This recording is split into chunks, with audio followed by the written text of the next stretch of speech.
welcome to the arena. This is our weekly sports show where we bring you highlights of the weekend's sporting events at home and abroad. My name is Enoch Kaumba. Glad to be in your company, of course. And today we start off the show with Namibia's young, brilliant athletes, Beatrice Masilingi and Christine Mboma, who were in fine form over the weekend, putting in some brilliant performances in Europe. Now, on Saturday, Mboma competed at an international meeting in the Spanish capital, Madrid, where she won the women's 200-meter track with a time of 22 minutes and 79 seconds, which is just off her national record of 22:67 seconds. Let's take a look at the race. Meter record 22:45, set in 1993. Argentina 22:03. And anywhere near that, we'll be absolutely blessed here this evening. We should. Plenty of talent here. Women's 200 meters, final A.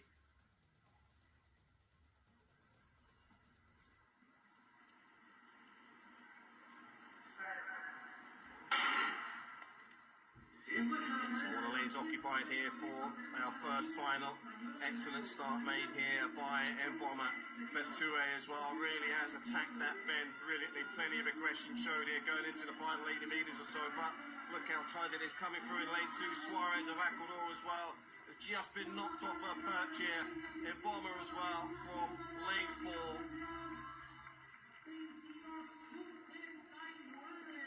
Took a firm stranglehold on that going into the back 50 meters.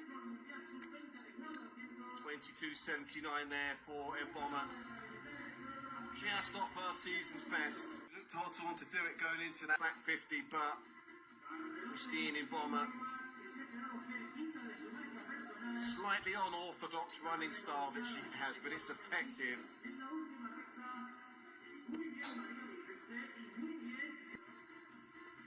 It's about a 1 iota.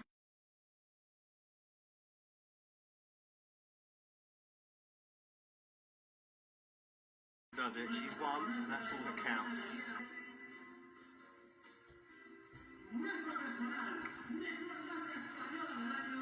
Brilliant performance there from Christine, but not to be outdone by Beatrice Masilingi. Tore up the track yesterday to win the women's 400-meter at the Janusz Kosciuszko Memorial in Poland in a second fastest time ever of 49:89 seconds. Let's take a look at the race.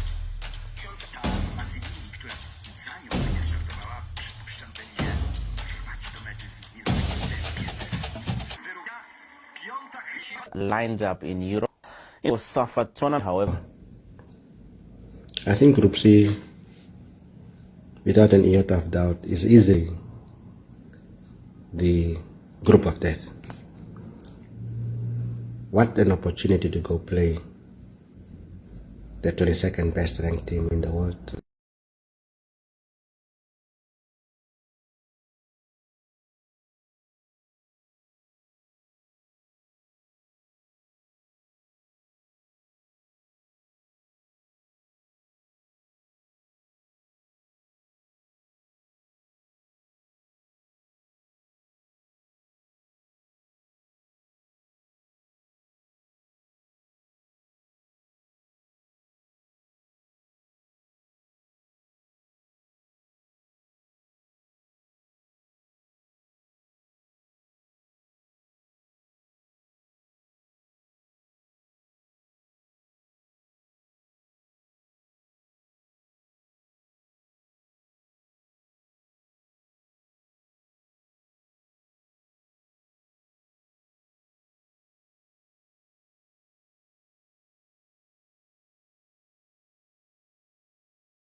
in Senegal, and of course also facing the Cosafa 6-time champion Zimbabwe, notwithstanding the stern challenge that Mozambique will provide.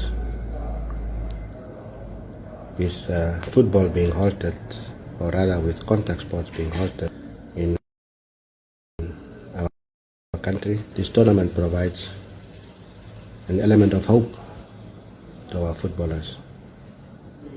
And you will agree with me that most of our professional-based players, especially the ones based in South Africa, have been scouted at Cosafa tournaments of the past.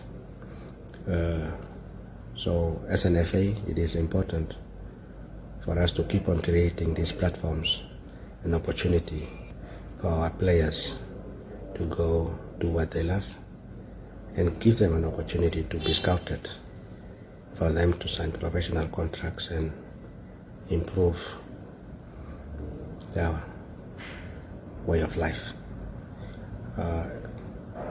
We are facing uncharted waters with the pandemic and all the challenges that the pandemic brings with respect to playing football and ensuring that the environment in which we operate is safe. So we certainly will go to South Africa, put up our base there, and we look forward to playing our first match. The coach of Mozambique, Horacio Gonçalves, also gave his thoughts on the group. Let's take a listen. Cosafa is very important for us. It's a good experience for our boys. We hope a good tournament with a group, a strong group, good games. It's another experience for our team, and we have a good expectation about this tournament. We are strong too. We have a strong team on front, but we go with a positive mentality for observe this tournament. Good tournament, good games. We hope that. Now, the other two groups consist of South Africa, Lesotho, Eswatini, and Botswana in Group A. And Zambia, Malawi, Madagascar, and the island of Comoros are in Group B. Now, the former Bafana midfielder Dane Clayt was at the draw, and he also gave his thoughts on the draw. Let's take a look. Very interesting draw, especially the Group B that has got Zambia. Zambia, they are the defending champions, but also there's two surprise packages, Malawi and Comoros, the only team in this group that are going to the AFCON. Yeah, it's surprising, you know, big names is not going to be at AFCON, you know, with smaller countries are obviously as qualified, which is obviously a shock, but it just shows you how the game evolves, you know, and if whatever region, whatever country, if the association has a proper plan in place and they implement that plan, you know, anything is possible in this game, you know, irrespective of what type of players you have or under par, you know, we always call them fishermen of those countries, you know, but you know what, when they go out on that field, you know, they give their all and they play for their country, they play for their badge, and that's why teams like that always ends up in the AFCON, you know, and it argues well going forward for them as well. Mm-hmm. But also to have a strong team like Senegal here, we know that Zimbabwe, there's a lot of players playing the DStv Premiership, but that Namibian team, for me, if they bring Shalile, they bring Hoto, they bring some of their key players playing in the PSL, they should be one of the strongest teams here. Absolutely. That Group C is, I would call it the group of death in this Cosafa Cup. If I look at the names over there, Mozambique you can't write off as well. On their day they can beat any team, you know. So I think for me the most exciting group is definitely Group C with Senegal in there, you know. I think obviously the other teams is used to playing Cosafa. It's going to be new for Senegal to play in the Cosafa Cup, so it'll be interesting to see what type of team they bring down to play in the tournament, you know. And only then, once the teams get selected, the Senegals, the Zimbabwe's, the Namibias, like you're saying, you know, if we can see all those names that we are expecting to see, then I think it will be an exciting group to watch. On to some cycling news now. With some sports codes being put on hold because of the COVID-19 pandemic, one sport that is growing is the virtual racing sports, where cyclists are competing in a virtual online competitions at home on their computers via an app. Now, the Simot Winter League is currently in full swing, with JP Berger having taken a commanding lead in the men's A division, while he beat an international field of riders in the third leg of the series last week. Let's take a look. There's 4 Namibian racers in this group. We have Jacques Celia, we have JP Berger, we have Lester Meyer, and we have Brandon. So this is going to be quite the finish.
This is the last stretch. We actually see JP Berger absolutely breaking from the group. He is determined to make this a really good finish. Let's see if anybody is going to be able to chase him. Nope, I don't think so. It's just the group that he was in a few seconds ago. Let's see the kind of numbers he's putting out. 600 watts, 600 watts stable. Okay, let's quickly. Oh, and they almost caught him. They all almost caught him. Well done. And finally, Namibian boxing great Paulus Ali Numbembe turns 43 on Thursday. Here's a tribute by my colleague Helga Schütz. One of Namibia's greatest boxers, Paulus Ali Numbembe, was born in Oshakati on 24 June 1978. Numbembe represented Namibia at the 2000 Olympics and the 2002 Commonwealth Games in Manchester, where he won a bronze medal in the welterweight category. In Manchester, he met boxing manager Chad Parker, who invited him to join him in England, where Ali started an impressive professional career under trainer Bob Shannon's guidance. He won his first 9 fights in style, but suffered his first defeat in October 2004 when he returned to Namibia, but lost the national welterweight title on a split points decision to Betterwell Tyson Ushona. Back in England, Numbembe racked up 7 more wins and 1 defeat before he got a crack at the Commonwealth welterweight title and became the first Namibian to win the title when he beat Kevin Anderson of Scotland on a split decision in February 2007. In December, he lost the title to Craig Watson of England, but returned to Namibia in 2008 when he beat Welcome Mchingila of South Africa to win the WBA Pan-African welterweight title. In 2009, he also won the WBO Africa welterweight title when he beat Samuel Malinga of South Africa on points, but in April 2010, he lost the title when he was knocked out by South Africa's Gerald Nekupfi and retired shortly after. After retirement, Ali went into training and is currently the coach of the Namibia Defence Force team, where he is a staff officer in their sport division. Happy birthday, Ali, and all the best for the year ahead.